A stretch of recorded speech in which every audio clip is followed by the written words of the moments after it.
Hello, नमस्ते, most welcome आप सभी का। उम्मीद है सब लोग बिल्कुल बढ़िया होंगे। तो स्टार्ट करते हैं आज का सेशन। आज ये बच्चे नमस्ते, मोस्ट वेलकम।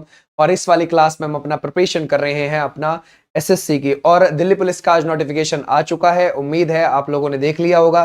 तो मोस्ट वेलकम। ओके, तो चलो देखो हमारा पहला क्वेश्चन क्या कहता है। हमारा पहला क्वेश्चन है आपके सामने, ये बोलते हैं विभवांतर को मापने के लिए किस यंत्र का प्रयोग किया जाता है। आपको क्या लगता है हम किसकी बात कर रहे हैं? हम विभवांतर की बात कर रहे हैं, ठीक है भाई।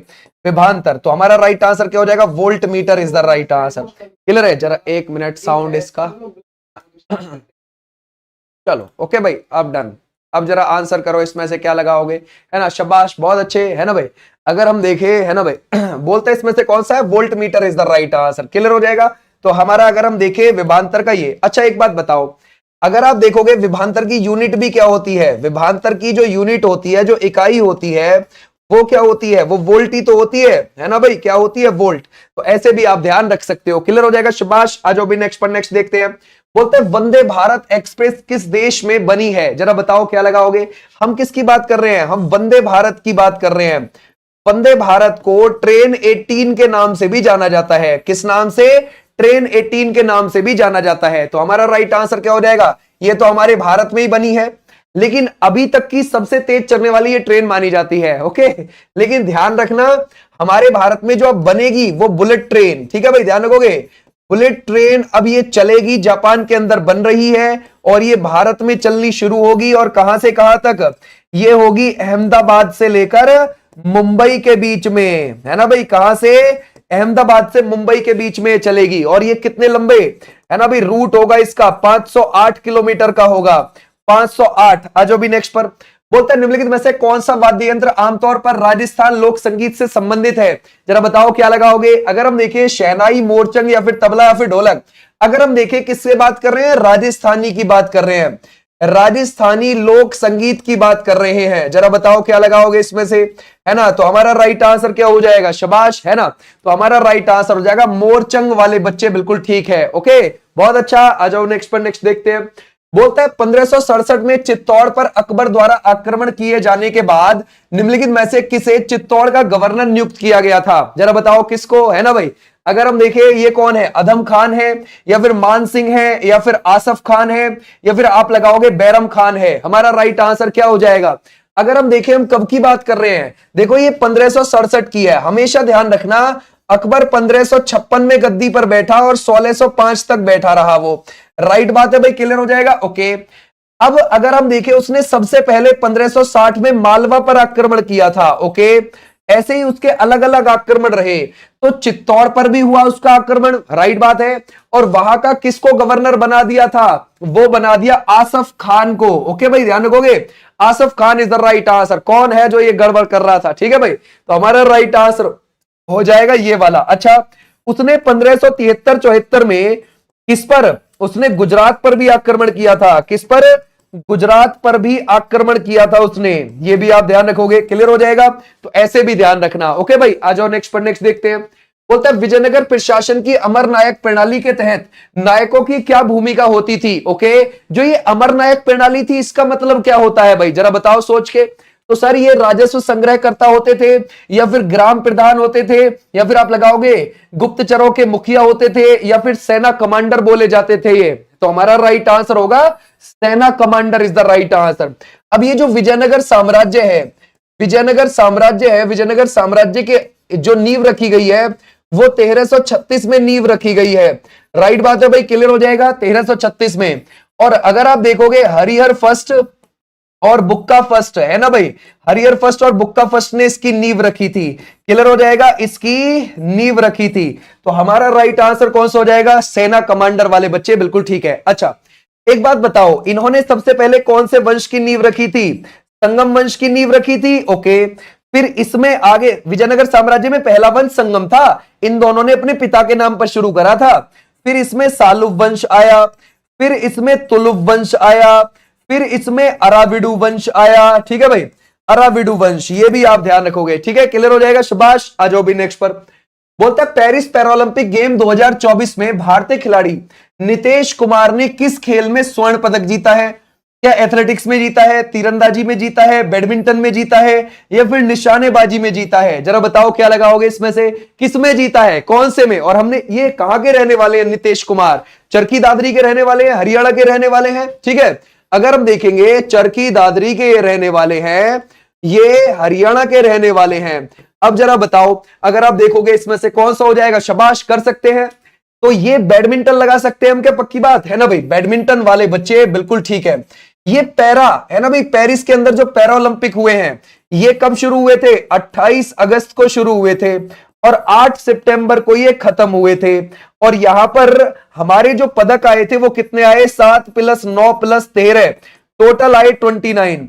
ये है हमारे गोल्ड, ये है सिल्वर, ये है ब्रॉन्ज। तो हमारा राइट आंसर क्या हो जाएगा? ये वाले बच्चे बिल्कुल ठीक है। हमारी पोजीशन कितनेवें नंबर पर रही थी? 18वें नंबर पर रही थी। ओके, क्लियर हो जाएगा, शाबाश, बहुत अच्छे। आ जाओ नेक्स्ट पर। बोलता है भारत के राष्ट्रपति द्वारा राज्यसभा में कितने सदस्य मनोनीत किए जाते हैं? जरा बताओ, क्या 14 किए जाते हैं, या फिर आप लगाओगे इसमें से आपको लगता है 12 या फिर 10? देखो भाई, हम बात कर रहे हैं हमारे राष्ट्रपति की, क्लियर हो जाएगा। राष्ट्रपति को अगर आप देखोगे तो हमारा प्रेसिडेंट है ना भाई, राज्यसभा में 12 सदस्य मनोनीत करता है। 12 इज द राइट आंसर, है ना भाई, क्लियर हो जाएगा। तो हमारा राइट आंसर हो जाएगा ये वाले बच्चे बिल्कुल ठीक। अच्छा, ये भी ठीक है। मैक्सिमम सदस्य कितने होते हैं? 250 होते हैं मैक्सिमम, ये ध्यान रखना। कितने होते हैं? 250 मैक्सिमम होते हैं। उसमें से अभी कितने आ रहे हैं? 245 ही आ रहे हैं, क्लियर हो जाएगा, 245 ही आ रहे हैं। 245 में से भी अगर आप देखोगे 12 राष्ट्रपति मनोनीत कर रहा है। कितने बचे? 233। 233 में से भी 229 राज्यों से आ रहे हैं। कहां से आ रहे हैं? राज्यों से। और 4 कहां से आ रहे हैं? केंद्र शासित प्रदेश से। ऐसे आपने ध्यान रखना है। तो हमारा राइट आंसर कौन सा हो जाएगा? ये, क्लियर हो जाएगा, शाबाश, बहुत अच्छे। आ जाओ भी नेक्स्ट पर। बोलता है सिक्किम राज्य में कौन सा दर्रा स्थित है? जरा बताओ क्या लगाओगे, है ना भाई। अगर हम देखें वो कौन सा हो जाएगा इसमें से? बड़ा लच्छा है, या फिर आप लगाओगे जोजिला, या फिर नाथुला, या फिर आप लगाओगे बनिहाल है। एक बच्चा कह रहा है सर ये अपने नाम के आगे सेकंड या फर्स्ट क्यों लगाते हैं? ये इसलिए लगाते हैं, जैसे देखो, मान के चलो मैं आपको कहने लगूं देवराय प्रथम, ठीक है भाई, देवराय प्रथम, तो देवराय का नाम तो देवराय ही है, उसे प्रथम बोलने की जरूरत नहीं है। हम अपने पढ़ने के लिए प्रथम बोल देते हैं। लेकिन जो देवराय द्वितीय है, देवराय सेकंड है, इसके नाम के आगे सेकंड लगा हुआ है। क्यों लगा हुआ है? क्योंकि उसने अपने पिता का ही नाम उसको दिया गया है। अपने पिता का ही नाम देवराय उसको दिया गया कि तू दूसरा देवराय है। ये तो देवराय है ही है, ये दूसरा देवराय है, बस। और हम पढ़ने के लिए उसके आगे भी फर्स्ट लगा देते हैं। जैसे मान के चलो ये सूडान देश था, अफ्रीका महाद्वीप का। अब इस सूडान का क्या हुआ कि 2 हिस्से हो गए। अब जो असली में सूडान था ये तो ऊपर ही है ना, इसके 2 हिस्से हुए हैं। तो जो नीचे बना है ना, ध्यान रखोगे, इसको दक्षिणी सूडान बोला गया, जो नीचे बना है। लेकिन आज हम पढ़ने के लिए क्या काम करते हैं? ऊपर वाले को उत्तरी सूडान बोल देते हैं, जबकि वो सूडान वाले बुरा मानते हैं इस बात को। वो कहते हैं भैया हम क्यों उत्तरी सूडान बने, हम तो सूडान ही है पहले के जैसे, ये अलग हुए तो ये दक्षिणी सूडान वाले हैं, समझ गए। तो ये आपने ध्यान रखना है, क्लियर हो जाएगा। तो ऐसे आपने ध्यान रखना है। हमारा राइट आंसर कौन सा हो जाएगा? ये वाले बच्चे बिल्कुल ठीक है, नाथुला। सिक्किम में नाकुला भी आपको देखने को मिल जाएगा, आपको जेलेपला भी देखने को मिल जाएगा, जेलेपला भी, क्लियर हो जाएगा। तो हमारा राइट आंसर हो जाएगा ये वाले बच्चे बिल्कुल ठीक है, शाबाश। बोलते हैं पूना समझौता पर हस्ताक्षर महात्मा गांधी जी और किसने करे थे? जरा बताओ क्या लगाओगे। अगर हम देखें वो कौन सा है? जवाहरलाल नेहरू हैं, या फिर आप लगाओगे सुभाष चंद्र बोस हैं, या फिर डॉक्टर BR अम्बेडकर हैं, या फिर आप लगाओगे सरदार वल्लभ भाई पटेल हैं। अगर हम देखें पूना समझौता, ठीक है भाई, पूना समझौते को देखें तो जरा बताइए क्या लगाओगे। ये जो पूना समझौता है ये 24 सितंबर को हुआ था, 1932 में हुआ था। कहां पर हुआ था? पुणे की यरवदा जेल में हुआ था। यरवदा जेल में गांधी जी से वहीं पर मिले थे जाकर डॉक्टर BR अम्बेडकर जी, ठीक है भाई, क्लियर हो जाएगा। गांधी जी से वहीं पर डॉक्टर BR अम्बेडकर जी जाके मिले थे, तब ये समझौता हुआ। तो हमारा राइट आंसर क्या हो जाएगा? डॉक्टर BR अम्बेडकर वाले बच्चे बिल्कुल बिल्कुल ठीक है, शाबाश, बहुत अच्छा। अच्छा एक बात बताओ, ये समझौता तो हो गया, इसमें क्या हुआ कि दलित वर्ग के लिए सीटें बढ़ाई गई।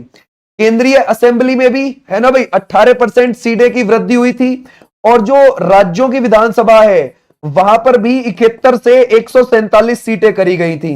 तो यानी कि दोनों जगह दलित वर्ग के लिए सीटों का प्रावधान हुआ था, सीटें बढ़ाई गई थी। तो ऐसे आप ध्यान रखोगे, हमारा राइट आंसर है। इसके बाद गांधी जी ने क्या काम करा, अखिल भारतीय, ध्यान रखोगे, अखिल भारतीय, है ना, स्वयं सेवक संघ की भी स्थापना करी थी। ओके भाई, स्वयं सेवक संघ की स्थापना भी करी थी। कब करी थी गांधी जी ने, 1932 में करी थी। और हरिजन के नाम से एक न्यूज़पेपर भी निकाला था, हरिजन के नाम से न्यूज़पेपर भी चलाया था। आज भी नेक्स्ट पर, ताइवान के राष्ट्रपति के रूप में किसने शपथ ली मई 2024 में, जरा बताओ क्या लगाओगे। ये इसमें से ताई इविंग वेंग है, या फिर आप लगाओगे मा यिंग जियो है, या फिर चेन शुई बियान है, या फिर आप लगाओगे लाई चिंगते है। भाई ताइवान, देखो ताइवान को एज ए कंट्री अभी मान्यता में नहीं मिली है, यूनाइटेड नेशन ने अभी उसको एज ए कंट्री मान्यता नहीं दी, चाइना नहीं लेने देता उसको मान्यता, समझ गए भाई। तो ये हमारा राइट आंसर कौन सा हो जाएगा, Lai Ching-te is the right answer, Taiwan. ठीक है भाई, क्लियर हो जाएगा। जैसे मान के चलो ये इधर हो गया कौन सा, चाइना। यहां पर आगे फार्मोसा द्वीप के ऊपर ये बसा हुआ है देश, कौन से द्वीप के ऊपर बसा है, फार्मोसा द्वीप के ऊपर ये बसा हुआ है। क्लियर हो जाएगा, तो ऐसे भी आप ध्यान रखोगे, हमारा राइट आंसर है लाई चिंगते।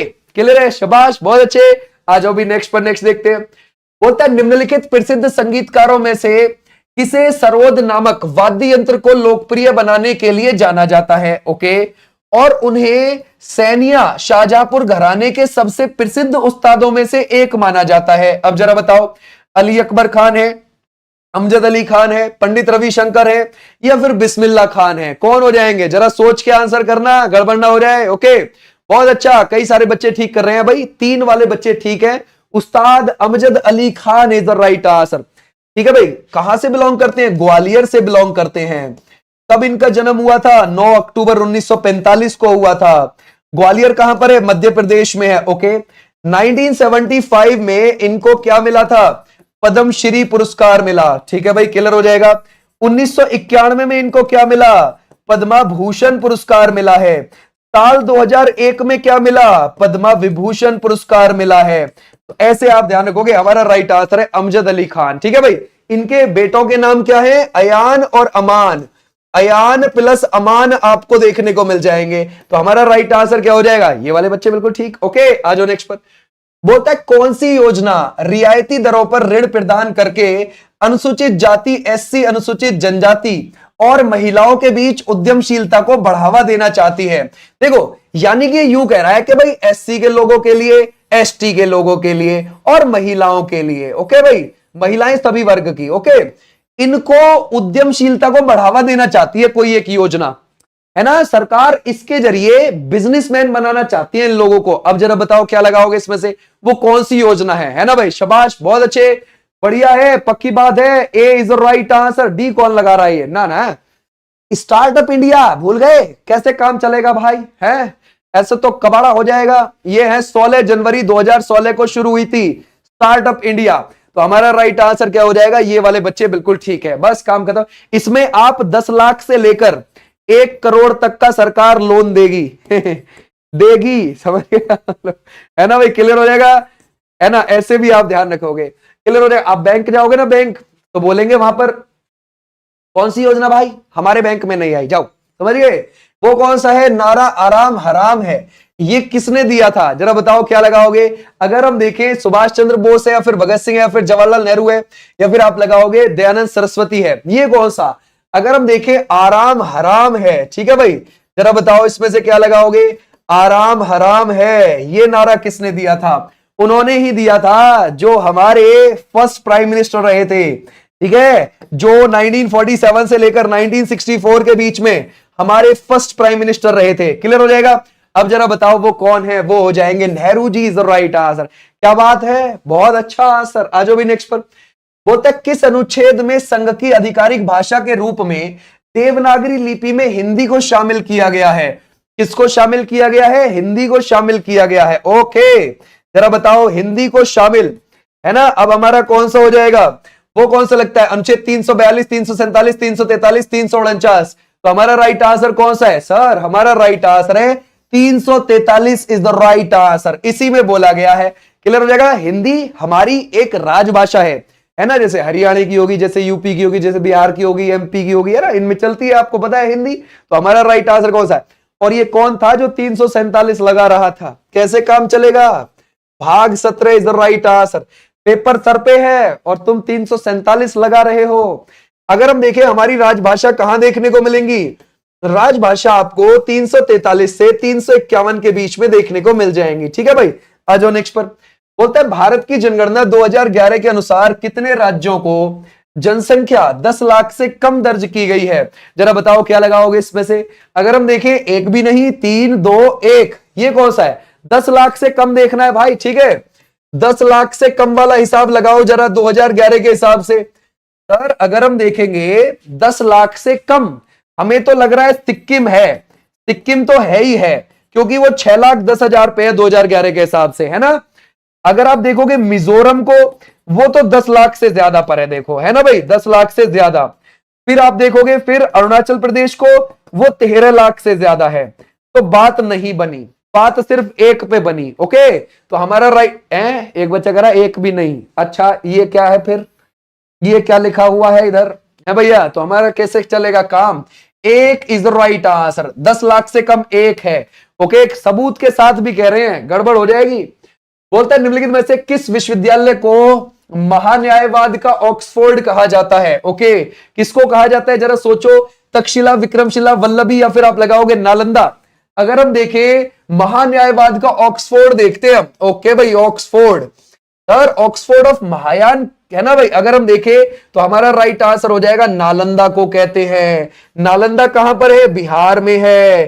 किसने बनवाया इसको? नालंदा को कुमार गुप्त ने बनवाया, जो कि गुप्त वंश का शासक था, है ना, गुप्त वंश का शासक था। तो हमारा राइट आंसर कौन सा है? नालंदा। काम खत्म। ठीक है भाई, क्लियर हो जाएगा। शाबाश बच्चे, बहुत बहुत बढ़िया आंसर है, बहुत सही खींच गए। आ जाओ नेक्स्ट पर।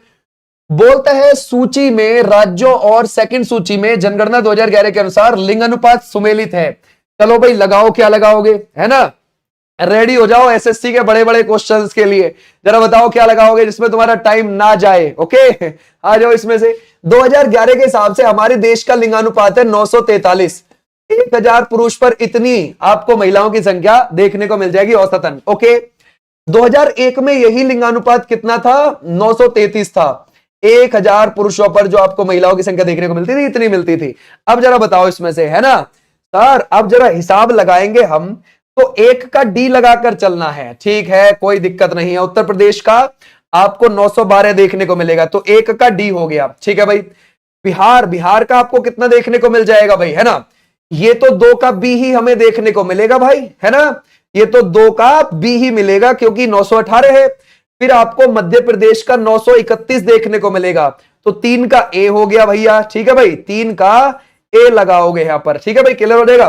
फिर महाराष्ट्र आपको देखने को मिल जाएगा 4 का सी। ठीक है भाई, क्लियर हो जाएगा, 4 का सी। जरा देखना कौन से की बात बनी है भाई, कौन से की बनी, इसमें से सी ऑप्शन की बन गई, बिल्कुल ठीक है हमारा राइट आंसर। लेकिन ये बताओ सबसे ज्यादा किस राज्य का है? केरल का है। वो कितना है? वो है 900 नहीं, 1084 पे जाओगे केरल के लिए। केरल में हम जाएंगे 1000 पे, 1084 के लिए। सेकंड पे हम तमिलनाडु जाएंगे, और तमिलनाडु में आपको कितना देखने को मिलेगा? 996 का देखने को मिलेगा। 1000 पुरुष पर इतनी महिलाएं हैं। ओके, क्लियर हो जाएगा। आ जाओ नेक्स्ट पर। निम्न में से कौन सा भारतीय राज्य केंद्र शासित प्रदेश हिमाचल प्रदेश राज्य के साथ अपनी सीमा साझा नहीं करता है? जरा बताओ, दिल्ली है, हरियाणा है, उत्तर प्रदेश या फिर पंजाब है? जरा बताना भाई, कौन सा नहीं करता हिमाचल प्रदेश के साथ अपनी सीमा साझा, है ना, आराम से कर सकते हो। ए या भाई कौन कह रहा है हरियाणा? गड़बड़ हो जाएगा। हरियाणा करता है भाई, कैसे चलेगा, हरियाणा करता है ना भाई, और पंजाब भी करता है। पंजाब से तो अलग ही होकर बना था, पंजाब से तो अलग ही होकर बना था हिमाचल प्रदेश। और आपको पता है यूपी का सहारनपुर वो भी करता है, समझे, है ना, इसका सहारनपुर है वो भी करता है यूपी का। तो कौन सा? तुम दिल्ली को लगा रहे हो, हैं, कैसे काम चलेगा? कह रहे हैं सर दिल्ली जो है, दिल्ली तो लगता है हिमाचल प्रदेश। अच्छा ठीक है, तो चलो भाई, पहाड़ नजदीक ही है, क्या कहने। तो ये कौन सा हो जाएगा? दिल्ली। दिल्ली का जो एरिया है वो 1484 किलोमीटर स्क्वायर एरिया है, समझ गए। दिल्ली से 3 तरफ से तो हरियाणा घेरता है और 1 तरफ से यूपी घेरता है, समझ गए, ऐसे काम चलेगा। आ जाओ भी नेक्स्ट पर। बोलता है संगीत सम्राट तानसेन अकबर के शासनकाल में आने से पहले निम्नलिखित में से किस दरबार में दरबारी थे? अगर हम देखें वो बनारस या फिर गांधार या फिर रीवा या फिर मगध, अगर हम देखें, हम किसकी बात कर रहे हैं, हम तानसेन की बात कर रहे हैं। देखो तानसेन ग्वालियर के रहने वाले थे, है ना भाई, ग्वालियर मध्य प्रदेश के रहने वाले थे वो, सही बात है। और अगर आप देखोगे वो मध्य प्रदेश के तो रहने वाले थे, है ना भाई, क्लियर हो जाएगा। और फिर वो, है ना, रीवा के राजा की सेवा में चले गए थे। रीवा मध्य प्रदेश में पड़ता है। ध्यान रखना, ये जो ग्वालियर के राजा थे ना, विक्रमजीत, उन्होंने ही इनको तानसेन की उपाधि दी थी, वरना इनका रियल नाम था रामतनु पांडे। क्या नाम था? रामतनु पांडे नाम था। ओके, फिर ये रीवा के राजा की सेवा में चले गए। उसके बाद फिर ये अकबर की सेवा में चले गए और अकबर ने इनको मियां की उपाधि दी थी और इनको नवरत्न में भी शामिल किया था। किसमें? नवरत्न में। तो हमारा राइट आंसर क्या हो जाएगा यहां पर? रीवा मध्य प्रदेश में ही पड़ता है। ठीक है भाई, आ जाओ नेक्स्ट पर। बोलते हैं संसद के किस सदन को धन विधेयक के मामले में सर्वाधिक शक्तियां प्राप्त हैं? जरा बताओ क्या लगाओगे इसमें से? राज्यसभा है, विधान परिषद है, लोकसभा है, या फिर आप लगाओगे विधानसभा है? ओके, हम देख रहे हैं संसद। ठीक है, अब संसद के हिसाब से आपको आंसर करना है। जरा देखूं मैं क्या लगाओगे, है ना? शाबाश, पक्की बात है। देखो संसद में हमारी क्या आती है? लोकसभा, राज्यसभा, प्रेसिडेंट। लेकिन सदन तो सिर्फ यही दो आते हैं, लोकसभा और राज्यसभा। इनमें से भी किसके पास पावर ज्यादा है? वो लोकसभा के पास है। काम खत्म। हमारा राइट आंसर क्या हो जाएगा? ये वाले बच्चे। भाई विधानसभा और विधान परिषद के बीच तो फाइट ही नहीं थी यहां, वो संसद के पार्ट नहीं है यहां पर। ठीक है भाई, फाइट थी राज्यसभा और लोकसभा में। हमारा काम खत्म। लोकसभा में जब ये पारित हो जाता है तो राज्यसभा के पास केवल 14 दिन तक अपने यहां पर इसको रोकने की अनुमति है, वरना खुद ही पास मान लिया जाएगा। ओके भाई, आ जाओ नेक्स्ट पर। बोलता है छोलिया नृत्य शैली किस राज्य से आपको संबंधित लगती है? हम किसकी बात करते हैं? छोलिया। ठीक है भाई, क्लियर हो जाएगा। छोलिया नृत्य शैली क्लियर हो जाएगा। छोलिया नृत्य शैली के बारे में देखते हैं। अगर हम देखें हरियाणा में या फिर राजस्थान में, या फिर आप लगाओगे इसमें से बिहार या फिर उत्तराखंड में। ठीक है भाई, जरा बताओ। शाबाश, बहुत अच्छा। अगर हम देखें ये जो छोलिया है ना, ये जो छोलिया को आप देख रहे हो, छोलिया आपको देखने को मिल जाएगी कहां की? ये आपको उत्तराखंड की देखने को मिल जाएगी। ठीक है, उत्तराखंड की तो ये है, और ये वहां की कुमाऊं जनजाति के द्वारा की जाती है, कुमाऊं ट्राइब के द्वारा की जाती है। तो हमारा राइट आंसर हो जाएगा ये वाले बच्चे। बिल्कुल बिल्कुल ठीक है, शाबाश, बहुत अच्छे। आ जाओ भी नेक्स्ट पर। बोलता है मोपिन उत्सव भारत के किस राज्य में मनाया जाता है? जरा बताओ क्या लगाओगे, है ना? अगर हम देखें कोर्स हो जाएगा राजस्थान, हरियाणा, अरुणाचल प्रदेश या फिर उत्तर प्रदेश। अगर हम देखें मोपिन के बारे में देख रहे हैं, मोपिन, जरा बताओ। मोपिन गैलो जनजाति के द्वारा मनाया जाता है। कहां पर मनाया जाता है? कौन बच्चा बताएगा? शाबाश, जरा बताओ इसमें से, है ना? ये कहां पर मनाया जाता है? बुरी आत्माओं को भगाने के लिए, है ना? अरुणाचल प्रदेश में। और ये गैलो जनजाति के द्वारा मनाया जाता है। अच्छा एक बात बताओ, संगकेन जो है, ये भी संगकेन त्योहार कहां पर मनाया जाता है? संगकेन त्योहार भी आपको मनाया जाता है, ध्यान रखोगे, वहीं अरुणाचल प्रदेश में, लेकिन ये अप्रैल के समय पर मनाया जाता है ना भाई? आ जाओ नेक्स्ट पर। बोलता है दिल्ली सल्तनत भारत का शासन का प्रतीक है। ओके, जिसकी राजधानी दिल्ली थी। ओके, यह किस समुदाय का था? जरा बताओ। अफ्रीकी, अरबी, तुर्क या फिर फारसी का था? ये किसका था? जरा सोचो इसमें से आंसर। शाबाश, बहुत अच्छे कर सकते हैं, है ना भाई? बहुत अच्छे बच्चे। देखो दिल्ली सल्तनत की जो नींव थी वो 1206 में रखी थी, और वो ऐबक ने रखी थी। ऐबक जो था वो किसका था? गुलाम वंश से था। ठीक है भाई, ध्यान रखोगे। और गौरी का गुलाम था। अगर आप देखोगे गुलाम वंश 1290 तक चला था, फिर इसमें अगला वंश खिलजी वंश आ गया था, और खिलजी वंश 1290 से लेकर 1320 तक चला था। फिर इसमें तुगलक वंश आ गया, और ये 1320 से लेकर 1414 तक चला। फिर आया इसमें सैयद वंश, ये 1414 से 1451 तक चला। फिर आया इसमें लोधी वंश, और ये 1451 से 1526 तक चला। ऐसे ये सारे के सारे वंश रहे। ठीक है, क्लियर हो जाएगा। अब ये सारे के सारे वंश रहे, लेकिन एक बात ध्यान रखना, ये 5 वंश दिल्ली सल्तनत में रहे हैं। इन 5 में से पहला, दूसरा, तीसरा और चौथा, यानी कि लोधी को छोड़ के बाकी ऊपर वाले तुर्क मुसलमान हैं। समझ गए भाई? क्लियर हो जाएगा। बाकी कौन से थे? ध्यान रखोगे, तुर्क मुसलमान थे, तुर्की लोग ज्यादा थे। क्लियर हो जाएगा। वही आपसे पूछिए, जो लोधी हैं ये तो अफगानी मुसलमान थे, ये तो अफगानी मुस्लिम थे। समझ गए भाई? क्लियर हो जाएगा। ऐसे भी आप ध्यान रखोगे, अफगानी मुस्लिम। क्लियर है? पता है ये जो तुर्की मुसलमान थे, इनमें जो शासक हुआ करते थे वो सिंहासन लगाते थे अपने लिए, लेकिन ये जो लास्ट के लोधी हैं, जैसे कि बहलोल लोधी ने लोधी वंश की नींव रखी थी, तो ये सबके साथ बैठता था, इनमें समानता थी। ये लोधियों की साहूखेल जनजाति से बिलोंग करते थे। अफगानिस्तान में एक साहूखेल जनजाति है, वो थे ये लोधी लोग। ठीक है भाई, ध्यान रखोगे, अफगानी मुस्लिम, इनमें समानता थी। इसमें ऐसा नहीं था कि भाई मैं ही सरदार हूं अलग, समझ गए, मेरे लिए तख्त लगाया जाए, ना ना, जब तख्त लगा तब तक लोधी वंश उजड़ लिया। ओके भाई। रणथंभौर राष्ट्रीय उद्यान बनास और नदियों के संगम के बीच स्थित है। जरा बताओ क्या लगाओगे, लूनी है या फिर चंबल है, माही है या फिर साबरमती है? भाई हमसे ये बोल रहा है रणथंभौर राष्ट्रीय उद्यान कहां पर है? राजस्थान में है। ठीक है भाई, ध्यान रखोगे, राजस्थान में। वहीं आपको डेजर्ट नेशनल पार्क भी मिलेगा, डेजर्ट नेशनल पार्क भी आपको देखने को मिलता है। वहीं आपको केवलादेव घाना नेशनल पार्क भी देखने को मिलेगा, केवलादेव घाना नेशनल पार्क भी आपको देखने को मिलेगा। ओके, अब जरा बताओ हमारा राइट आंसर क्या है ना भाई? कर दी ना गड़बड़, कैसे काम चलेगा? नहीं चलेगा ऐसा भाई। Chambal is the right answer. आप बोलोगे सर कैसे चंबल? चलो देखने चलते हैं। देखो ये जो चंबल नदी है ये मध्य प्रदेश से निकलती है। मध्य प्रदेश में इंदौर है ना, इंदौर की एक तहसील पड़ती है महू, उस महू में जानपाव की पहाड़ियां हैं, तो बस वहीं से ये नदी निकलेगी। निकलने के बाद राजस्थान चली जाती है, फिर वापस एमपी आ जाती है और फिर यूपी में जाकर यमुना में मिल जाती है। यमुना की सबसे बड़ी सहायक है चंबल। ओके, अब ये तो राजस्थान में होकर आई है, कोटा के पास से होकर आई है। ओके, और इसी की सहायक है बनास, राजस्थान में, सिर्फ राजस्थान में बहती है बनास। अच्छा, अब ये कह रहा है रणथंभौर राष्ट्रीय उद्यान बनास और किन नदियों के संगम पर स्थित है? इन दोनों नदियों के संगम पर। तो हमारा राइट आंसर हो गया, काम खत्म। ठीक है भाई, क्लियर हो जाएगा। आ जाओ भाई नेक्स्ट। बोलते हैं निम्नलिखित में से किसे लंदन में आयोजित तीनों गोलमेज सम्मेलनों में भाग लिया था? किसने लिया? ये सुभाष चंद्र बोस हो जाएंगे, या फिर आप लगाओगे केडी पॉल हैं, या फिर मोहम्मद अली जिन्ना है, या फिर आप लगाओगे डॉक्टर बी आर अंबेडकर हैं। ये कौन सा है? अगर हम देखें भाई 1930 में पहला गोलमेज सम्मेलन हुआ था। राइट बात है, क्लियर हो जाएगा। और ये कब हुआ था? ये हुआ था, अगर आप देखोगे, है ना भाई, 12 सितंबर is the right answer. Clear हो जाएगा। अच्छा, फिर उसके बाद अगर आप देखोगे 1931 में हुआ था। क्लियर हो जाएगा, समझ गए। उसके बाद कब हुआ? 1932 में हुआ। तो हमारा राइट आंसर कौन सा हो जाएगा? हमारा राइट आंसर इन तीनों में जो हिस्सा लिया था वो लिया था doctor B are Ambedkar ji ने। ठीक है भाई। अच्छा, ये तीन तो हैं। ठीक है भाई, ये वाला 7 नवंबर को शुरू हुआ था, दूसरा तीसरा वाला 17 सितंबर को शुरू हुआ। ठीक है, ये तीन थे। अब इन तीनों में, है ना, तीन में से दूसरे वाले में कांग्रेस ने हिस्सा लिया था और गांधी जी ने भी दूसरे वाले में ही हिस्सा लिया था, लेकिन तीनों में doctor B are Ambedkar ji ने हिस्सा लिया है। कहां हुए थे? इंग्लैंड के लंदन में हुए थे। ठीक है भाई, आ जाओ नेक्स्ट पर। बोलते हैं विधायी निकाय के रूप में स्वतंत्र भारत की पहली संसद के अध्यक्ष कौन थे? ओके, आजाद भारत की पहली संसद। ओके भाई, जरा बताओ क्या लगाओगे?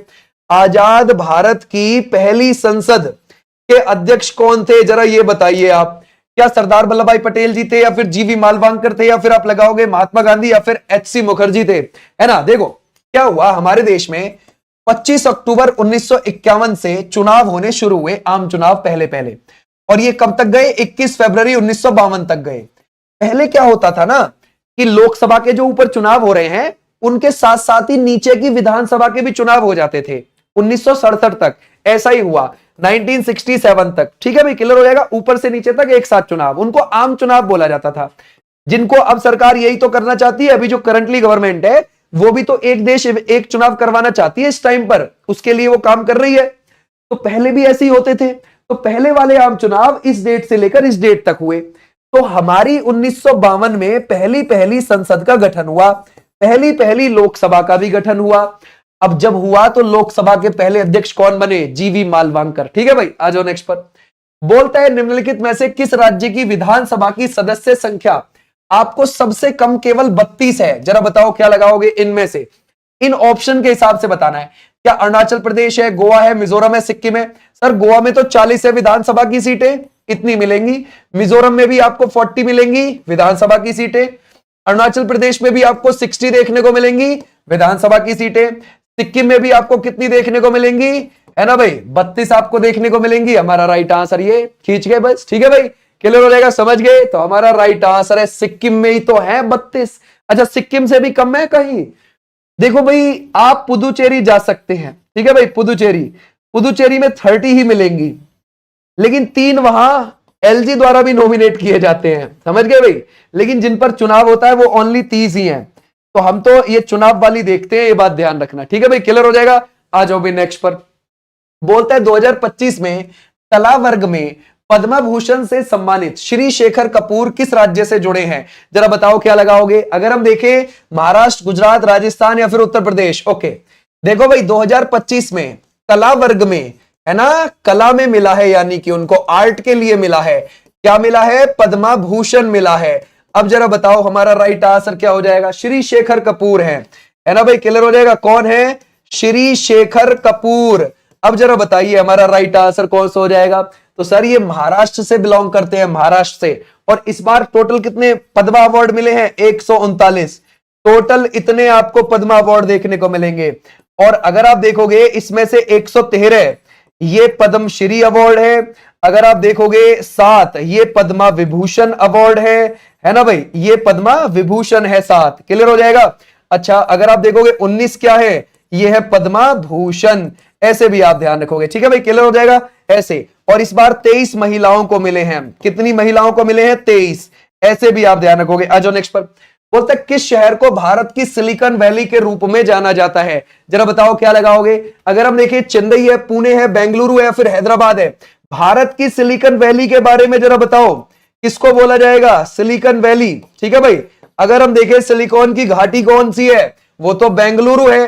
वो किसकी राजधानी है? वो तो आप लोगों को पता है भाई, कर्नाटका की है। निम्नलिखित में से कौन सा राज्य हुसोरी या फिर हुचरी प्रदर्शन से संबंधित है? जरा बताओ क्या लगाओगे। अगर हम देखेंगे हुसोरी या फिर हुचरी प्रदर्शन से संबंधित है। अब जरा बताओ हमारा राइट आंसर कौन सा हो जाएगा? क्या महाराष्ट्र, केरल है, उड़ीसा या फिर आप लगाओगे असम है? ये कौन सा हो जाएगा? सर हुचरी या हुसोरी प्रदर्शन ये कहां पर होते हैं? ये होते हैं असम के अंदर, क्लियर है, समझ गए भाई, ये कहां पर होते हैं? Assam is the right answer. आ जाओ भाई नेक्स्ट पर। निम्नलिखित में से कौन सा धार्मिक साहित्य गोस्वामी तुलसीदास जी ने नहीं लिखा है? जरा बताओ क्या लगाओगे, है ना, ये पढ़ा होगा तुमने 12th में भी जरूर, है ना, शाबाश, कर सकते हैं। कौन सा है जो नहीं लिखा है इन्होंने, गोस्वामी तुलसीदास जी ने? अगर हम देखें विनय पत्रिका या फिर रामचरितमानस या फिर हनुमान बहुक या फिर आप लगाओगे सूर सरावली। सर अगर हम देखें सूर सरावली, ये तो हमें किसी और का लगता है ना भाई, किसका हो जाएगा? ये तो सूरदास जी का हो जाएगा। ये किसका हो जाएगा? सूरदास जी का हो जाएगा। इसको आप हटा दोगे। कौन? डी को हटा रहे हो, कैसे काम चलेगा? डी है इन्हीं का, है ना भाई, समझ गए, गड़बड़ हो जाएगी। बहुत अच्छे। बोलता है वेबनान झील भारत की सबसे लंबी झील है। भारत के निम्नलिखित में से किस राज्य में आपको ये देखने को मिलेगी? जरा बताओ। अगर हम देखें कर्नाटक है, तमिलनाडु है, आंध्र प्रदेश या फिर केरल है, कौन सी झील की बात कर रहे हैं हम कर रहे हैं वेबनान झील की, वेबनान झील, ठीक है भाई। जरा बताइए इसमें से क्या लगाओगे। वेबनान झील आपको देखने को मिल जाएगी, केरल के अंदर है, और ये भारत की सबसे लंबी 96 किलोमीटर लंबी झील है। आपको पता है इसमें 10 नदियां गिरती हैं। कितनी नदियां गिरती हैं इसमें? 10, समझ गए। पेरियार नदी भी इसी झील में गिरती है, समझ गए, पेरियार नदी भी इसी में गिरती है, जो केरल की सबसे लंबी नदी है पेरियार, सबसे लंबी नदी सबसे लंबी झील में गिरती है, ठीक है। लेकिन वो केरल की नहीं, पूरे भारत की सबसे लंबी झील है। और जो पेरियार नदी वो सिर्फ केरल की सबसे लंबी है, ठीक है भाई। नदी 244 किलोमीटर लंबी है ये नदी, समझ गए भाई। आ जाओ भाई नेक्स्ट पर। बोलता हो जाएगा निम्नलिखित में से कौन सा एक संवैधानिक निकाय नहीं है?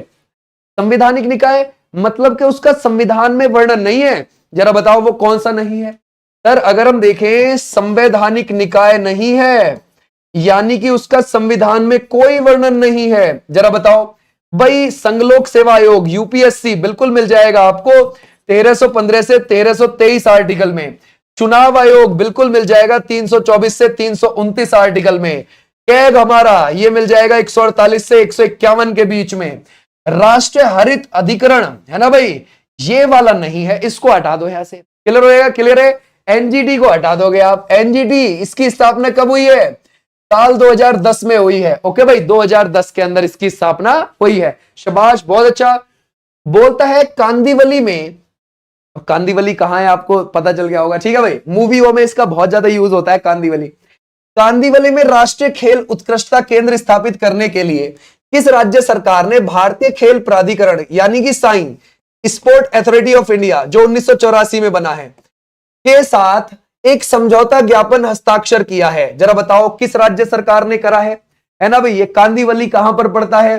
कांदिवली तो महाराष्ट्र में है। कितना ज्यादा मूवीज में यूज होता है कांदिवली, ठीक है भाई। तो हमारा राइट आंसर हो जाएगा ये, है ना। कांदिवली में राष्ट्रीय खेल उत्कृष्टता केंद्र स्थापित करने के लिए महाराष्ट्र की सरकार ने साई के साथ में क्या करा है? साइन सिग्नेचर करे हैं, ज्ञापन समझौता।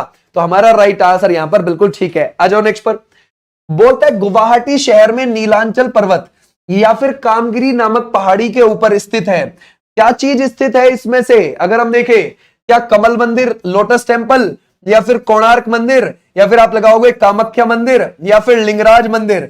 जरा बताओ इसमें से कौन सा लगाओगे, है ना। अगर हम देखें भाई गुवाहाटी चलते हैं। ओके, गुवाहाटी कहां पर मिलेगा आपको? असम के अंदर देखने को मिल जाएगा, असम के अंदर देखने को मिल जाएगा, ठीक है। वहां पर आपको क्या देखने को मिलेगा? गुवाहाटी के पास नीलांचल पहाड़ी पर कामाख्या देवी का मंदिर देखने को मिलेगा, है ना। और याद रखना यहीं पर अंबुबाची का मेला भी लगता है, इसी मंदिर के पास। कब लगता है? 3 दिन के लिए लगता है, जून में लगता है, समझ गए। और जून में ही 3 दिन के लिए इस मंदिर के कपाट भी बंद रहते हैं। ओके, तो हमारा राइट आंसर ये। आज नेक्स्ट पर। भारत का राष्ट्रीय गीत बंकिम चंद्र चटर्जी के उपन्यास का एक हिस्सा था। ओके, अगर आप देखोगे कपाल कुंडलम, या फिर देवी चौधरानी, या फिर आप लगाओगे इसमें से दुर्गेश नंदिनी, या फिर आनंद मठ। जरा बताओ ये जो हमारा राष्ट्रीय गीत क्या है? पहली बात वो है वंदे मातरम। वो कौन सा हो जाएगा? वंदे मातरम हो जाएगा। सही बात है भाई। और ये जो बंकिम चंद्र चटर्जी हैं, इन्होंने आनंद मठ उपन्यास लिखा था। आनंद मठ क्या था? उपन्यास था, एक नॉवल था। ओके भाई, क्लियर हो जाएगा। उपन्यास लिखा इन्होंने। किस भाषा में लिखा? ये बंगाली भाषा में लिखा। राइट बात है, बंगाली भाषा में लिखा, ठीक है। बंगाली भाषा में आनंद मठ उपन्यास लिखा। वो रिलीज हुआ था कब? 1882 को। उसी के अंदर ये राष्ट्रगीत वंदे मातरम छपकर आया था। वंदे मातरम की भाषा थी संस्कृत, ठीक है भाई, क्लियर हो जाएगा, संस्कृत। तो संस्कृत में ये लाइन छपी हुई थी, ये बात ध्यान रखना, ठीक है भाई। किसमें छपी हुई थी? इस बंगाली भाषा के उपन्यास के अंदर, ठीक है भाई। आ जाओ नेक्स्ट पर। 22 अक्टूबर 2024 को राष्ट्रीय महिला आयोग एनसीडब्ल्यू के नए अध्यक्ष के रूप में किसने कार्यभार संभाला, जिन्हें पहले नियुक्त किया गया था? जरा बताओ क्या लगाओगे। अगर हम देखें, ये ममता शर्मा है, या फिर विजया के रहाटकर है, या फिर प्रतिभा पाटिल है, या फिर आप लगाओगे रेखा शर्मा है। ये क्या हो जाएगा? हम किसकी बात कर रहे हैं? 22 अक्टूबर 2024 को, है ना। अब जरा बताओ हमारा राइट आंसर क्या है। पक्की बात है विजया किशोरी रहाटकर लगा सकते हैं। बहुत अच्छा आंसर लगा रहे हो, वेरी गुड। कब बना है ये राष्ट्रीय महिला आयोग, है ना भाई? 30, है ना भाई, ध्यान रखो, 31 जनवरी 1992, ठीक है भाई, ध्यान रखोगे। 31 जनवरी 1992 को बना था राष्ट्रीय महिला आयोग, और इसकी अध्यक्ष है विजय किशोर रहाटकर, ठीक है भाई। तो हमारा राइट आंसर हो जाएगा विजय किशोर रहाटकर। पंडित रविशंकर को भारत रत्न से किस वर्ष सम्मानित किया गया है? जरा बताओ क्या लगाओगे। अगर हम देखें 1999, 1998, 1997 या फिर 1996, हम रविशंकर की बात कर रहे हैं। रविशंकर क्या हो जाएंगे? सितार वादक हो जाएंगे, सितार वादक। तो हमारा राइट आंसर क्या हो जाएगा? क्या हम पक्का 1999 लगा सकते हैं? बिल्कुल, सितार मैस्ट्रो, ठीक है भाई। 97 नहीं है भाई, 99 is the right answer. Okay, अच्छा एक बात बताओ, भारत के लिए पहली बार ग्रैमी पुरस्कार लेकर आए थे, क्या लेकर आए थे? ग्रैमी पुरस्कार लेकर आए थे। ओके, और टोटल कितनी बार? 5 बार ये, है ना भाई, 5 बार ये ग्रैमी पुरस्कार लेकर आ चुके हैं, समझ गए भाई। ये भी आप ध्यान रखोगे। आ जाओ नेक्स्ट पर। 7वीं अनुसूची की किस सूची में केंद्र सरकार को कानून बनाने की विशेष शक्ति प्राप्त है? संघ, राज्य, समवर्ती या फिर अवशिष्ट सूची है? जरा बताओ कौन सी लगाओगे इसमें से, है ना भाई। बहुत अच्छे, वेरी गुड, गड़बड़ ना हो जाए, आंसर सही कर रहे हो तुम, है ना। जरा 1 मिनट भाई, हमारे कमेंट उड़ गए, है ना। हाँ, बहुत अच्छा, अभी तो 5 बार वाले पे ही हो, आगे निकल आओ। 5 बार वाला कब का खत्म हो चुका है, पक्की बात है। अच्छा देखो ये क्या बोलता है, हमारी जो 7वीं अनुसूची की बात कर रहे हैं हम, 7वीं अनुसूची में हमें एक तो संघ सूची देखने को मिल जाएगी, एक राज्य सूची मिल जाएगी, एक समवर्ती आपको देखने को मिल जाएगी, ठीक है भाई, क्लियर हो जाएगा। संघ सूची में जो विषय आते हैं उनके ऊपर केंद्र सरकार कानून बनाती है।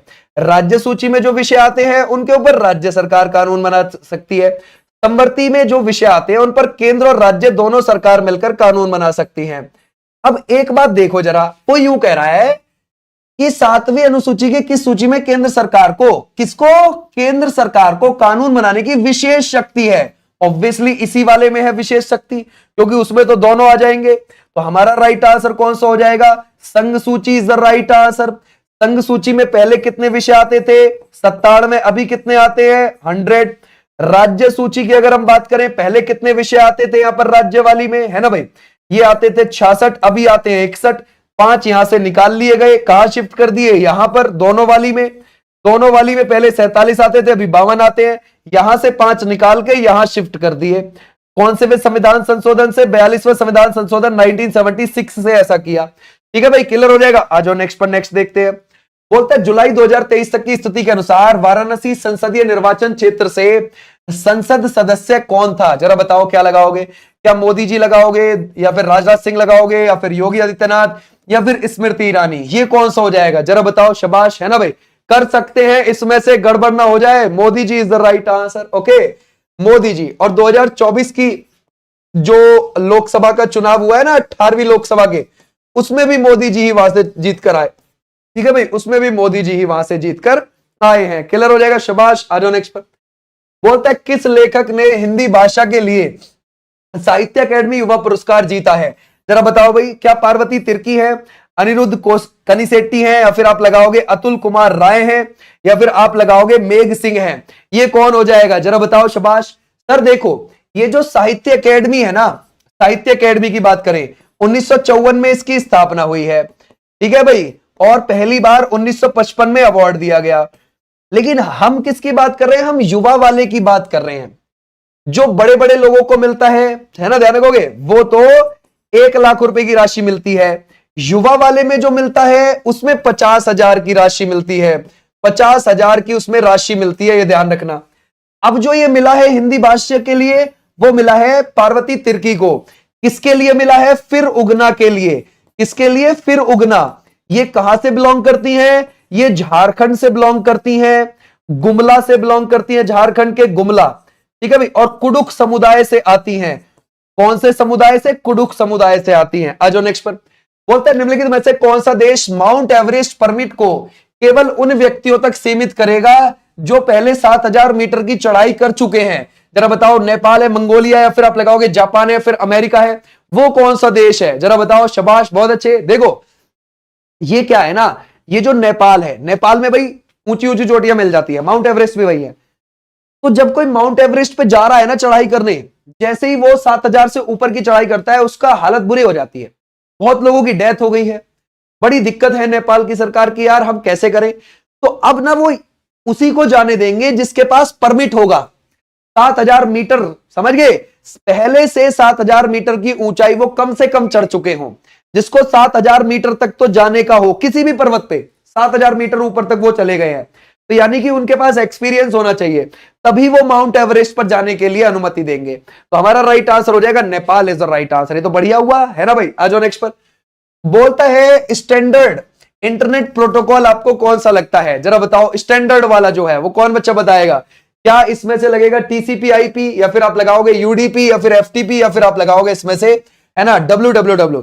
स्टैंडर्ड कौन सा है ये बताइए, जरा बताओ। स्टैंडर्ड इंटरनेट प्रोटोकॉल जो है वो है TCP IP is the right answer. A वाले बच्चे बिल्कुल ठीक है। इंटरनेट की भी थोड़ी सी तैयारी करनी पड़ेगी, कंप्यूटर की भी थोड़े थोड़े क्वेश्चन पता होने चाहिए, समझ गए? ध्यान रखना, एसएससी के अंदर, दिल्ली पुलिस के अंदर हमारे क्वेश्चंस हमें पता होने चाहिए, जैसे कि कम्युनिकेशंस, जैसे कि एमएस वर्ड, जैसे कि एमएस पावर पॉइंट, समझ गए? जैसे कि फुल फॉर्म। अगर तुम ये 4 के ऊपर कमांड बना के चलोगे ना, तुम्हारे 10 में से 6-7 कहीं नहीं गए। इन 4 पॉइंट को याद रखना ज्यादा से ज्यादा, समझ गए? अगर हम देखें इंद्रावती राष्ट्रीय उद्यान, ये किस राज्य में आपको स्थित है? जरा बताओ क्या लगाओगे सर? त्रिपुरा में, या फिर छत्तीसगढ़, या फिर तमिलनाडु, या फिर आप लगाओगे राजस्थान? सर ये जो इंद्रावती राष्ट्रीय उद्यान है, ये आपको देखने को मिलता है कहां पर? छत्तीसगढ़ के अंदर, और ये छत्तीसगढ़ के दक्षिण में है ना भाई? छत्तीसगढ़ के आपको दक्षिण में देखने को मिलेगा। क्लियर हो जाएगा? दक्षिण में। तो हमारा राइट आंसर कौन सा हो जाएगा? ये वाले बच्चे बिल्कुल ठीक है, इंद्रावती नदी के किनारे पर है। बोलता है अच्छा, कांगेर घाटी नेशनल पार्क कहां पर है? वो भी छत्तीसगढ़ में है। ओके। अंग्रेजी भाषा के लिए साहित्य अकादमी युवा पुरस्कार, जरा बताओ क्या लगाओगे? अगर हम देखें, वो मिला है किसको? अद्वैत Kottari is the right answer. हमारा राइट आंसर हो जाएगा ये वाले बच्चे बिल्कुल ठीक है। किसके लिए मिला है इनको अंग्रेजी भाषा का? 50,000 की राशि मिली है, बिल्कुल ठीक है भाई, क्योंकि युवा पुरस्कार में 50,000 की राशि मिलती है। किसके लिए मिला है? Siddharth the boy who became Buddha, यानी कि जो सिद्धार्थ थे वो क्या बन गए थे? भगवान बुद्ध बन गए थे, उसी के लिए इनको मिला है, Siddharth the boy who became Buddha. ठीक है भाई, आ जाओ नेक्स्ट पर। बोलता है भारत के प्रथम चुनाव आयुक्त कौन थे? आपको क्या लगते हैं? वी नरहरि राव है, या फिर सुकुमार सेन है, या फिर आप लगाओगे एमसी सीतलवाड़ है, या फिर आप लगाओगे एच के कृपलानी है? ये कौन सा हो जाएगा? शाबाश, गड़बड़ ना हो जाए। अगर हम देखें 1950 से लेकर 1958 तक हमारे पहले मुख्य चुनाव आयुक्त, हमारे पहले मुख्य चुनाव आयुक्त, तो हमारा राइट आंसर हो जाएंगे Sukumar Sen is the right answer. Clear हो जाएगा। अच्छा, अभी कौन है जो भी 18 फरवरी को आए हैं 1900 है ना भाई, सॉरी 18 फरवरी को 2025 में जो आए हैं वो कौन आए हैं? ज्ञानेश्वर कुमार आए हैं, ज्ञानेश्वर कुमार आए हैं। याद रखना, देखो एक तो मुख्य निर्वाचन आयुक्त होता है हमारे पास, दो निर्वाचन आयुक्त होते हैं। अब जो दो निर्वाचन आयुक्त वो कौन है? एक हो जाएंगे विवेक जोशी, ठीक है भाई, ध्यान रखोगे, विवेक जोशी हो जाएंगे, और एक सुखवीर सिंह संधू हो जाएंगे, सुखवीर सिंह संधू हो जाएंगे। ऐसे भी आप ध्यान रखोगे, ठीक है भाई, क्लियर हो जाएगा, तो ऐसे भी आप ध्यान रखोगे। आ जाओ नेक्स्ट पर। बोलता है हॉकी का मैदान आयताकार होता है जिसकी लंबाई 91.4 और चौड़ाई कितनी होती है? जरा बताओ। पहली बात, कैसा होता है? आयताकार। ध्यान रखना, कभी तुम ये लंबाई चौड़ाई तो पढ़ लो, उस शेप ना जानो, गड़बड़ हो जाएगी फिर। ठीक है, तो अगर हम देखें ये आयताकार आपको देखने को मिलता है ऐसा, ठीक है भाई, क्लियर हो जाएगा। अब जरा बताओ, तो सर हमारा 55 इज द राइट आंसर। लंबाई इतनी हो गई और ये इतनी होगी चौड़ाई, और इसमें 11 खिलाड़ी होते हैं, 60 मिनट का ये गेम होता है। ठीक है भाई, क्लियर हो जाएगा, 60 मिनट का ये गेम होता है। ठीक है भाई, शाबाश। आ जाओ नेक्स्ट पर। बोलता है शब्द इंटरनेट ये दो शब्दों से मिलाकर बना है, किस किस से मिलाकर बना है? जरा देखूं मैं, क्या लगाओगे आप? क्या ये इंटरफेस और नेटवर्क से मिलाकर बना है, या फिर आप लगाओगे इंटर कम्युनिकेशन और नेटवर्क्स लगाओगे आप इसमें से, या फिर इंटरनल और नेटवर्क्स लगाओगे आप इसमें से, या फिर लगाओगे इंटरकनेक्शन और नेटवर्क्स? ये कौन सा हो जाएगा? जरा सोचो, गड़बड़ ना हो जाए। अरे भाई सी नहीं है भैया, ये तो गड़बड़ हो जाएगी। इंटरनल और networks, no no no no no, ठीक है भाई, गड़बड़ हो जाएगी। वो कौन सा? इंटरकनेक्शन और networks is the right answer, D होगा, डी। ठीक है भाई, गड़बड़ हो जाएगा। ठीक है एक वजह कह रहा है इंटर प्लस नेट, समझ गए? वो बिल्कुल सही कह रहा है वो, ओके, तो ध्यान रखोगे। लेकिन अगर आप देखोगे इंटर और नेट, यहां पे इंटर और यहां पे नेट, और यहां पे इंटर और यहां पे नेट, और यहां पे इंटर, यहां पे नेट, और यहां पे इंटर और यहां पे नेट, तो उस बच्चे के हिसाब से चारों ऑप्शन ठीक है। ठीक है भाई, तो हमारा राइट आंसर कौन सा हो जाएगा? ये बोलता है सबसे अधिक जनसंख्या वृद्धि दर, है ना, जनगणना 2011 के अनुसार निम्नलिखित राज्यों में से अवरोही क्रम में, है ना, व्यवस्थित करने का विकल्प चुनिए। जरा बताओ क्या लगाओगे? अवरोही क्रम वाला चुना है हमें, ठीक है भाई, जरा बताओ शाबाश, क्या लगाओगे? अवरोही कैसा होता है? अवरोही, अवरोही मतलब घटता हुआ, समझ गए भाई, घटता हुआ, यानी कि, है ना भाई, बढ़ाव से लेकर घटता हुआ। अब जरा लगाओ इसको, आप क्या लगाओगे? ऊपर से नीचे की ओर लगाना है हमें, तो सबसे ऊपर हम किसको रखेंगे? मेघालय को रखेंगे, है ना भाई, मेघालय को। कितना? 27%। और अगर हम देखेंगे अरुणाचल प्रदेश, वो 26%। अगर हम देखेंगे बिहार, वो 25% देखने को मिलेगा। तो सबसे अच्छा जो रहा था, है ना भाई, ध्यान रखोगे, सबसे अच्छा जनसंख्या वृद्धि दर जो रही थी 2011 के हिसाब से, वो इसमें रही थी, मेघालय में। तो हमारा राइट आंसर कौन सा है? 1 2 3 सी बी ए किसमें है? C B A, D is the right answer. Okay भाई, ये वाला डी ऑप्शन बिल्कुल ठीक है। अच्छा एक बात बताओ, ये जो जनसंख्या में वृद्धि हुई है, ये 2001 से लेकर 2011 के बीच की तो बात कर रहा है, यानी कि इन 10 सालों में मेघालय ने अपनी 27% और जनसंख्या वृद्धि कर दी, समझ गए? आ जाओ नेक्स्ट पर। किस राज्य के पूर्व सीएम विजय रूपानी का निधन 12 जून 2025 को अहमदाबाद प्लेन क्रैश में हो गया? अब जरा बताओ इसमें से क्या लगाओगे? क्या हम लगा सकते हैं उत्तर प्रदेश, या फिर राजस्थान, या फिर गुजरात, या फिर मध्य प्रदेश? 2016 से लेकर 2021 के बीच में वो आपको सीएम देखने को मिले, कहां पर? गुजरात के। अब जरा बताइए हमारा राइट आंसर क्या हो जाएगा, है ना भाई? तो हमारा राइट आंसर क्या हो जाएगा? गुजरात। पता है मोदी जी की जो छवि है, जब वो सीएम रहे और अब वो प्राइम मिनिस्टर रहे, इतनी बड़ी हो गई है कि अब वहां पे जो गुजरात में सीएम आ रहे हैं, वो कुछ भी कर रहे हैं, रह भी रहे हैं, बट उनका नाम नहीं बन पा रहा, वो, समझ गए? कुछ भी हो रहा है आज के टाइम पे तो लोग क्या बोल देते हैं, अरे मोदी जी ने बहुत अच्छा बना दिया था उसी समय। बना दिया था, अब जो भी हो रहा है बना दिया था। तो इन लोगों की जो भी सीएम है, जो नए अब वहां बन रहे हैं, उनकी छवि उस हिसाब से नहीं रिप्रेजेंट हो रही। समझ गए भाई? आ जाओ भाई नेक्स्ट पर। बोलता है भारतीय फिल्म तन्वी द ग्रेट के निर्देशक कौन है, जिसका विश्व प्रीमियर 2025 में 78वें कांस फिल्म महोत्सव के दौरान कांस फिल्म मार्केट में हुआ। जरा बताओ क्या लगाओगे? अगर हम देखें शबाना आजमी है, या फिर आप लगाओ किरण राव है, नसरुद्दीन शाह है, या फिर आप लगाओगे अनुपम खेर है।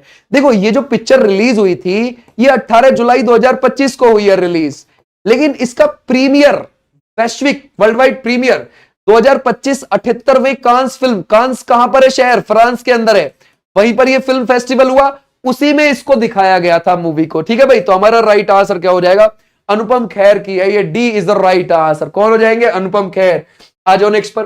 बोलते हैं निम्नलिखित में से कौन सा शब्द विशेष रूप से दक्षिणी भारत में तापमान के अचानक वृद्धि के साथ होने वाली पूर्व मानसूनी वर्षा को संदर्भित करता है? जरा बताओ कौन सा? आम्र वर्षा, लू, या फिर नॉर्वेस्टर्स, या फिर आप लगाओगे मॉनसून में विराम। देखो भाई, कौन सा शब्द है जो विशेष रूप से दक्षिण भारत, साउथ इंडिया में, ओके, तापमान में अचानक वृद्धि होने के साथ पूर्व मानसूनी वर्षा को संदर्भित करता है? यानी कि मानसून से पहले होने वाली बारिश, प्री मानसून। ठीक है, आम्र वर्षा, उसको आम्र वर्षा बोला जाता है, और ये केरल और कर्नाटक के समुद्र तट पर होती है। समझ गए? कॉफी के लिए ये बहुत अच्छी होती है, कॉफी के फूल के लिए, कॉफी के फूल खिलते हैं इस वाली वर्षा में। कब से कब तक होती है ये? मार्च से मई के बीच में आपको देखने को मिल जाएगी। प्री मॉनसून वर्षा इसको बोलते हैं, मार्च से मई के बीच में आपको देखने को मिल जाएगी। बोलता है निम्नलिखित में से किस आंदोलन को उल गुलान या फिर ग्रेट ट्यूमलेट आंदोलन के नाम से भी जाना जाता है? जरा बताओ किसको जाना जाता है ना भाई? आ जाओ इसमें से। अगर हम देखें, कौल विद्रोह है, या फिर संथाल विद्रोह है, या फिर मुंडा विद्रोह है, या फिर आप लगाओगे चुआर विद्रोह है, ये क्या है सर? उलुगलान या फिर ग्रेट ट्यूमलेट। उलुगलान विद्रोह कौन सा जाना जाता था? मुंडा विद्रोह इज द राइट आंसर। मुंडा विद्रोह छिटपुट 1895 से शुरू हो गया था, लेकिन इसने जो एकदम स्पीड पकड़ी थी वो 1899 24 दिसंबर को पकड़ी थी। 25 दिसंबर को क्रिसमस डे मनाते हैं, उससे पहली वाली शाम को ही 24 दिसंबर 1899 को इसने स्पीड पकड़ ली, और फिर ये 1900 तक चला था। और 9 जून 1900 में जाके जो इस मुंडा विद्रोह के लीडर थे, है ना भाई, उनको, बिरसा मुंडा को क्या हो गया? उनकी जो है डेथ हो गई थी जेल में ही। तब ये पूरा आंदोलन खत्म हो गया 9 जून 1900 में जाकर ही। ठीक है भाई, तो हमारा राइट आंसर हो जाएगा ये। छोटा नागपुर वाले क्षेत्र में हुआ था ये। कहां पर हुआ था? छोटा नागपुर वाले, पठार वाले क्षेत्र में हुआ था ये। क्लियर हो जाएगा? आ जाओ नेक्स्ट पर। ईरान और इजराइल में संघर्ष के बीच भारत ने अपने नागरिकों को स्वदेश लाने के लिए कौन सा अभियान, रेस्क्यू ऑपरेशन चलाया? जरा बताओ, ऑपरेशन सिंधु है, मिडिल है, फतेह है, या फिर आप लगाओगे सियाचिन है? ये कौन सा हो जाएगा? शाबाश, बहुत अच्छे, गड़बड़ ना हो जाए, है ना भाई? भाई ऐसा था, जून में बच गई दोनों की, इजराइल और ईरान दोनों की। अब हमने अपने लोगों को ईरान से निकालना था, तो हमने कौन सा वहां पर ऑपरेशन चलाया? जरा बताओ सर। वो हो जाएगा operation Sindhu is the right answer. और इसमें ज्यादातर कौन से लोग थे? इसमें ज्यादातर थे जम्मू कश्मीर के बच्चे। उन बच्चों को निकाला था, और उन बच्चों को ले आए थे कहां पर? दिल्ली ले आए थे। और उसके बाद सरकार ने बोला था कि अब आप ट्रेन से चले जाओ, अब हम दिल्ली तो ले आए आपको। तो वो बच्चे क्या कह रहे थे पता है? हाँ, हमें तो फ्लाइट से श्रीनगर छोड़ के आओ जम्मू कश्मीर। उन्होंने आंदोलन कर दिया था दिल्ली एयरपोर्ट पे, समझ गए? कहते नहीं नहीं, हमें तो ऐसे ही जाना है, फ्लाइट से ही। मतलब उन्हें door to door step delivery चाहिए, समझ गए? एक तो तुम्हें निकाल लाए वहां से कौन सी मिसाइल खोपड़े पे आ गिरती, और तुम कह रहे हो कि अब हमें बिल्कुल वहीं तक पहुंचाओ, घर ना पहुंचा दे। बिल्कुल सोचने वाली बात है। 1761 में पानीपत का तीसरा युद्ध अहमद शाह अब्दाली और किस भारतीय शक्ति के मध्य लड़ा गया था? जरा बताओ ये किस किस के? अगर हम देखेंगे 1761 14 जनवरी को, है ना भाई, 14 जनवरी को होता है ना, मराठा साम्राज्य और ध्यान रखोगे दुर्रानी साम्राज्य के बीच युद्ध। दुर्रानी साम्राज्य की तरफ से अहमद शाह अब्दाली लड़ रहा था, ठीक है भाई, ध्यान रखोगे, अब्दाली लीड कर रहा था, और मराठाओं की तरफ से सदाशिव राव भाऊ कर रहे थे। सदाशिव राव भाऊ कर रहे थे, ये भी आप ध्यान रखोगे। ठीक है भाई, तो हमारा राइट आंसर कौन सा हो जाएगा? क्या हम लगा सकते हैं यहां पर? मराठा। ठीक है भाई, मराठे हार जाते हैं, ये बात ध्यान रखना इसमें। क्लियर हो जाएगा? शाबाश। आज भी नेक्स्ट पर।